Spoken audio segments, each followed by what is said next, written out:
Olá pessoal, tudo bom? Bem-vindos ao canal. Hoje nós vamos fazer a correção da prova da sede para docente temporário que aconteceu agora dia 15 de novembro. E nós vamos falar das 15 primeiras questões que seriam conhecimentos de legislação educacional e pedagógicos, ok? Deixa eu só fazer uma transiçãozinha aqui e já vamos começar. E aí pessoal, espero que vocês tenham feito uma boa prova. Vamos lá. Número 1. A deliberação CEMS de número 10.814, de 10 de março de 2016, em seu artigo 5º, define que a centralidade da função social da escola é o currículo? Poderia ser. Essa daqui deixou muita gente na dúvida, hein? A biblioteca? Não, biblioteca não, né, pessoal? Então essa a gente pode eliminar. É a legislação? Legislação também acho que não. É o estudante? O foco da escola normalmente é o estudante, né? É a estrutura física? Não sei, vamos ver? Então lá, comigo. Letra D, estudante. E aonde que fala isso? Tá aqui, ó. A sua centralidade, que é o estudante, então ele está colocando até entre vírgulas aqui para dar um destaque maior. Tá ok? Então, pessoal, só lembrando mais uma coisa, para o pessoal que está fazendo o curso com a gente aqui, ó, e que agora vai ter, daqui uns dias vai ter a próxima prova, né, para o concurso de efetivo, essa legislação eu já corrigi ela e lá nos documentos que eu passo para vocês, nos PDFs comentados, essas questões já estão marcadas também, ok? Vamos lá, pergunta 2. O ECA, Estatuto da Criança e do Adolescente, determina que a criança com necessidades de cuidados odontológicos especiais será atendida pelo... Pessoal, isso aqui pode gerar uma certa dúvida, por quê? Porque eu, quando comecei na minha função de estudante, era uma escola pública municipal, e na escola tinha um gabinete dentário, então isso pode confundir um pouco, pode ser confundir com escola, como era municipal, pode confundir com município, né? Porque crianças, o ensino fundamental 1 e 2 é de responsabilidade das escolas, das prefeituras, né? Poderia ser Secretaria de Educação? Não. Poderia ser o corpo docente? Não. O corpo docente dá aula, não cuida de saúde. Então vamos lá ver qual que é, vamos tirar essa dúvida. É o Sistema Único de Saúde, né, pessoal? É o SUS. E o SUS, pessoal, ele é tripartite, então eu tenho o governo federal, tenho o governo estadual e tenho o governo municipal. Cada um cuida de um pedaço da saúde. E cada um entra com um pouco de verba. Então, no seu artigo 14, no seu parágrafo 4º, a criança com necessidades e cuidados odontológicos especiais será atendida pelo Sistema Único de Saúde. Então, isso aqui a gente tem que tomar um certo cuidado. Pergunta número 3. Assinale a alternativa correta no que diz respeito ao que está estabelecido no Estatuto da Criança e do Adolescente, no ECA. Pessoal, isso aqui gera muita dúvida por conta disso aqui, ó. 13 anos incompletos. O que seria 13 anos incompletos? Seria 12 que não chegou no 13, seria 13 que não chegou no 14, né? E na outra legislação, na BNCC, você vai encontrar lá que é tipo assim: crianças com 3 anos, 11 meses e 30 dias. Então, estabelece o prazo correto, não gera essa brecha aqui. Mas vamos lá. Considera-se criança a pessoa até 13 anos de idade incompletos. Seria? 13 anos criança, eu já acho que está bem velho, né? Considera-se adolescente aquela pessoa que tem entre 8 e 16 anos. Ó, se você tiver 8 e 16, você tem 8 anos. É um gap muito grande para você chamar de adolescência aí, não é não? Eu acho. Crianças com... Aqui, cadê? Considera-se criança a pessoa até 12 anos de idade incompletos. Pode ser. Que fica o tal do incompleto aqui, né? Considera-se adolescente aquela pessoa entre 15 e 16 anos. Esse aqui poderia meio que você anular ela, né? Deixar batido, porque você só tem 2 anos. E a adolescência não dura só 2 anos, né? Se fosse 4, por aí, poderia até confundir. Considera-se criança a pessoa com até 9 anos de idade incompletos. Pode ser. E aí, qual será? Então, no seu artigo 2 do ECA, ele fala assim: considera-se criança, para efeitos desta lei, a pessoa até 12 anos de idade incompletos. Quer dizer, 11 anos 11 anos, 11 meses e 30 dias, ou 31 dias no caso de dezembro, né? Ok? E acima de 12 anos, até 18 anos, aí fica um gap só de 6 anos, ele é chamado de adolescente. Bora para a próxima? Número 4, a Lei 13.005 de 2014. Isso aqui é uma lei federal, aprova o Plano Nacional de Educação.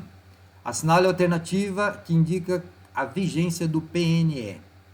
Pessoal, o PNE ele é um plano de Estado. O que é um plano de Estado? Um plano de Estado significa que são várias gestões que vão executar aquele plano. E o que é um plano de governo? Significa que eu fui eleito esse ano, então eu tenho 4 anos para ficar, ou 8, dependendo, né? Então, chama-se plano de governo. Quando é um plano que abrange mais de um governo, chama-se plano de Estado. Então, aqui muitas pessoas confundiram entre 5 anos, 10 anos ou 20 anos. Vamos ver? 10 anos, né? Então, no seu artigo 1º, ele já fala ó, que o PNE tem uma vigência de 10 anos. Ok? Vamos para o próximo. O PNE ainda... a erradicação do analfabetismo e a universalização do atendimento escolar são alguns exemplos de objetivos, diretrizes, princípios, propostas ou finalidades. As palavras, agora que tem um cunho especial aqui, né? E aí? É um objetivo, é uma diretriz, é um princípio? Vamos ver? É uma diretriz, né? Então, no seu artigo 2º do PNL, ele fala aqui, são diretrizes: 1. Erradicação do analfabetismo. 2. Universalização do atendimento escolar. Então, eu tenho uma diretriz. Em cima dessa diretriz, eu vou traçar objetivos. Em cima desses objetivos, eu vou traçar propostas. Então, para eu atingir esse objetivo X, eu tenho essa proposta. E o que é um objetivo? Faz parte de uma diretriz. Ok? Vamos lá, agora passando para conhecimentos pedagógicos. 6. A resolução CNECP, número 2 de 2017, que estabeleceu a Base Nacional Comum Curricular, a BNCC, deve ensejar o fortalecimento da relação entre as 3 esferas de governo, federal, estadual e municipal. Né? Assinale a alternativa que indica que tipo de relação é a citada acima. É uma colaboração, é uma comparação, é uma relação comercial, é um consórcio ou é uma fiscalização, que uma fiscaliza a outra? O que você acha? Colaboração, né, pessoal? Então, aqui, ó, no seu artigo 5º da BNCC, no seu parágrafo 2º, ele fala lá, regime de colaboração entre as 3 esferas de governo. Ok? Então, isso aqui, ó,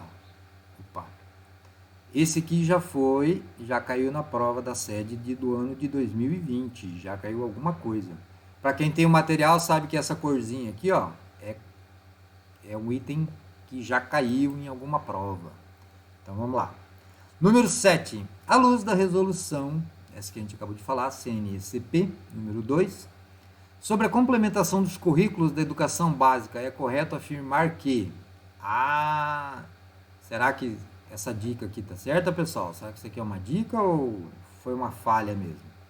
Vamos lá ver? Se aplica apenas à matemática? Não, né? Tá restringindo muito.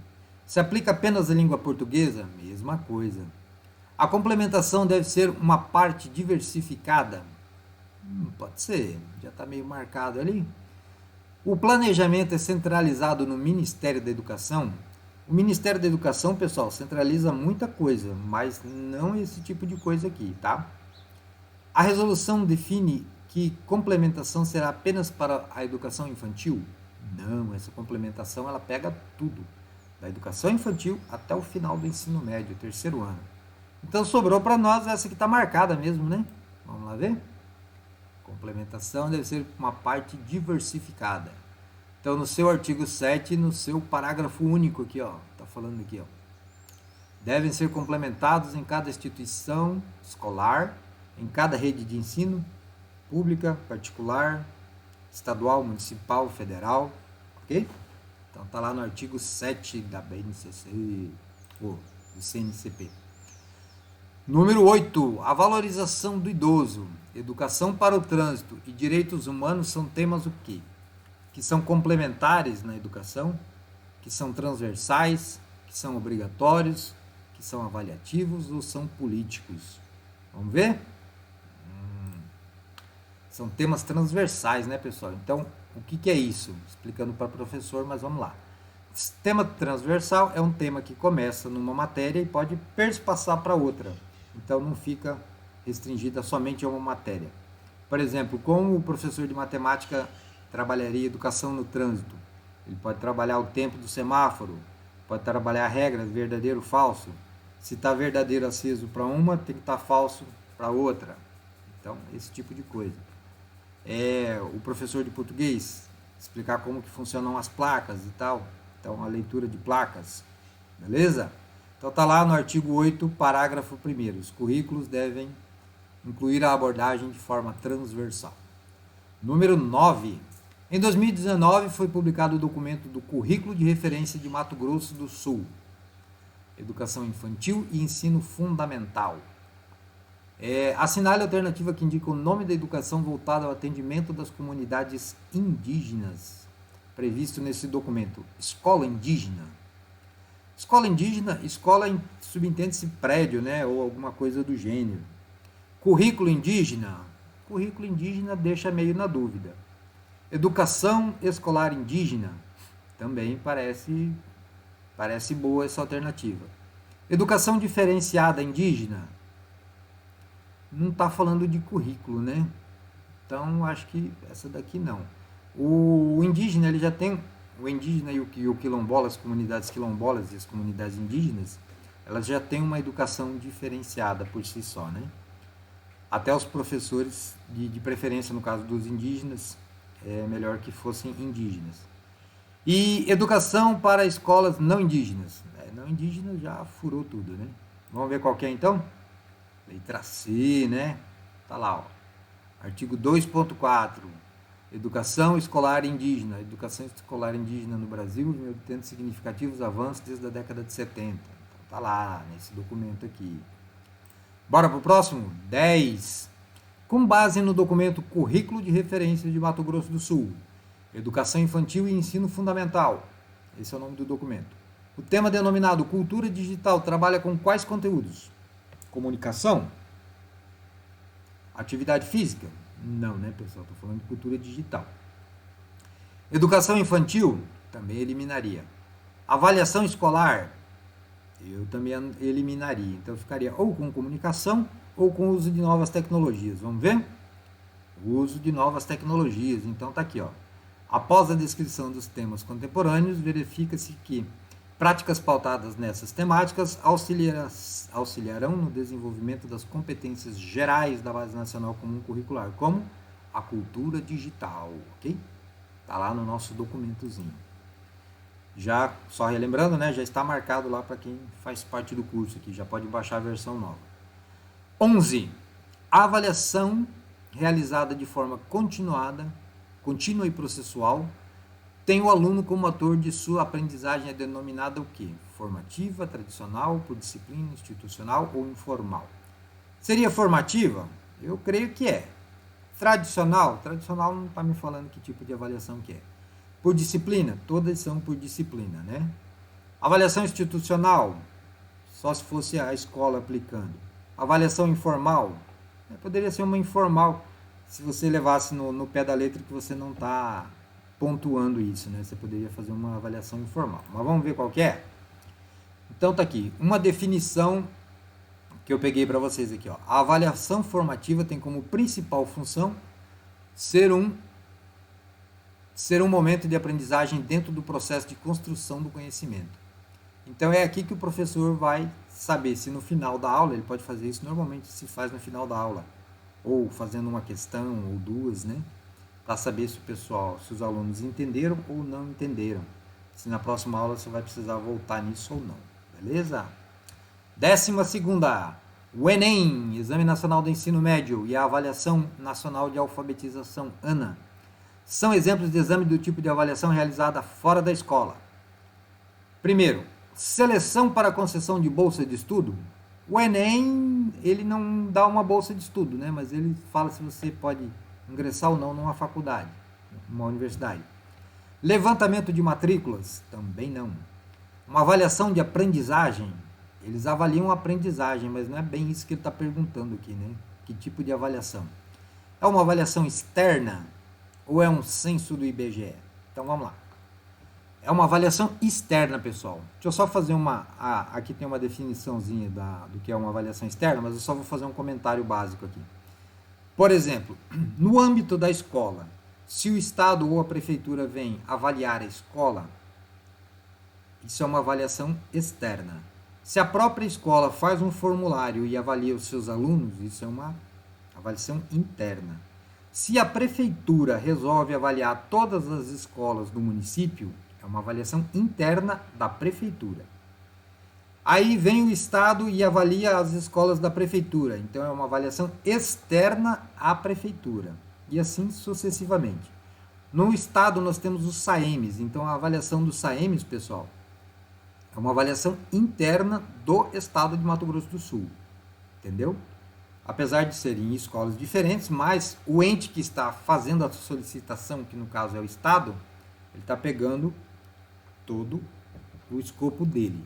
E no caso do Enem e da ANA, é uma coisa federal, né, que está avaliando em todos os estados. Por isso é uma avaliação externa. Então ficou claro?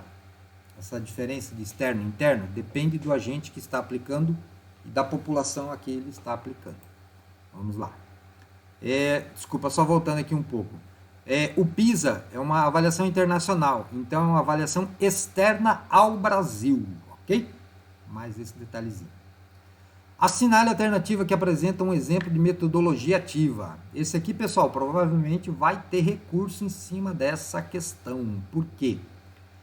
Ditado é uma avaliação, é uma metodologia ativa? Não, né? Você faz a pergunta e ele é obrigado a escrever. Seminário é uma tecnologia ativa? O que é a tecnologia ativa? É que o estudante é o protagonista do assunto. Então, muitos autores falam que seminário é uma metodologia ativa. Prova oral? Não. Prova escrita? Também não. E sala de aula invertida? Esse é o carro-chefe, né? Primeira coisa que você fala em metodologia ativa, a primeira coisa que vem na cabeça é sala de aula invertida. Mas como eu trouxe para vocês aqui, ó, eu até coloquei aqui do lado aqui, que isso aqui possivelmente vai gerar um recurso. Então, alguns autores falam que a promoção de seminários e discussões pode ser considerado uma metodologia ativa. Então, vamos ver o que vai dar isso aí. Hoje é dia 17, então tem hoje e amanhã, 18, para entrar com o pedido. E no dia 29 a gente vai saber o resultado. O que pode acontecer? Ou eles podem considerar as duas como certas, ou eles podem anular a questão. Então, vamos saber lá na frente. Tá quase terminando. Você já deu joinha no vídeo aí? Deixou sua pergunta? Então, se você tem alguma dúvida, deixa aí. Deixa seu joinha, se inscreve no canal. Vamos lá. 14ª. A avaliação que o professor utiliza em sala de aula para levantamento inicial sobre os conhecimentos prévios dos alunos e que serve para mapear pontos fortes e fracos de uma turma é denominada de. Muitos de vocês que estão em sala de aula, agora que retornaram, né? A maioria das redes fez esse tipo de coisa, fez essa avaliação para saber em que grau que os alunos estão retornando à sala de aula. Então essa daqui provavelmente vocês devem ter acertado, né? É uma avaliação final? Não, porque a palavra aqui fala inicial. Então essa daqui já foi fora. É uma avaliação externa? Em cima daquilo que eu acabei de explicar, também não é uma avaliação externa, né? Por quê? Porque é você que está aplicando.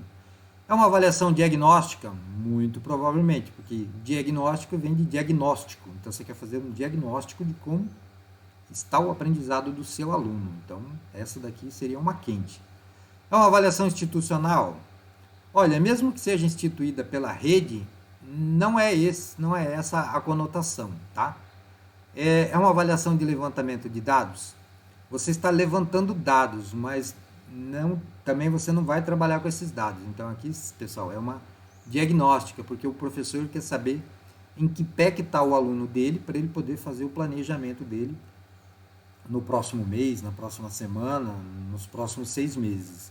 Então, devido a esse delay que ele teve, né, Sempre que você está assumindo uma turma nova, normalmente você faz você dá aquela sondada, como se fosse uma sondagem, né, pessoal?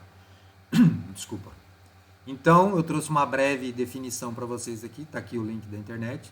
Entende-se por avaliação diagnóstica uma ferramenta que traz informações sobre o quanto os estudantes dominam determinados conhecimentos e habilidades.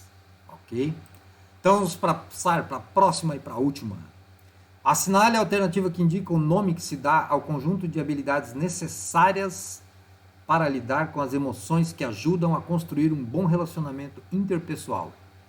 Virtudes. Virtudes você é uma pessoa de virtudes, mas só que virtudes não são habilidades. Escrita criativa. A escrita criativa é uma habilidade? Ela é uma habilidade. Você tem uma habilidade para escrever, mas não te fala de emoções, entendeu? Então também estaria errado. Habilidades técnicas. Normalmente uma pessoa muito técnica, às vezes ela tem poucas emoções, não é, né?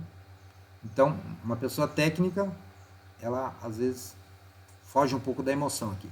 Conhecimentos pedagógicos, agora furou tudo, né? Porque você está falando do seu aluno. Então, ele não é obrigado a ter esses conhecimentos pedagógicos. Agora, competências socioemocionais, acredito que seja, hein? Vamos lá ver? Então, tá lá, competências socioemocionais, e está aqui o recorte da BNCC aqui. Na BNCC, competência é definida como a mobilização de conhecimentos, conceitos e procedimentos, habilidades, práticas cognitivas e socioemocionais, ok? Então é isso, pessoal. Espero que vocês tenham gostado. Deixa eu só fazer uma transição de tela aqui. Então, não esqueça de deixar o seu joinha, não esqueça de deixar o seu comentário. Eu às vezes falo rápido, mas é normal, ok? Um abraço. Não esqueça que esse foi só o aquecimento. Provavelmente entre finalzinho de dezembro e janeiro, nós tenhamos a prova para o concurso dos efetivos, hein? Então não para de estudar, não. Aproveita esse tempinho, principalmente agora que está vindo as férias, e bons estudos para vocês. Um abraço, fiquem todos com Deus, bons estudos.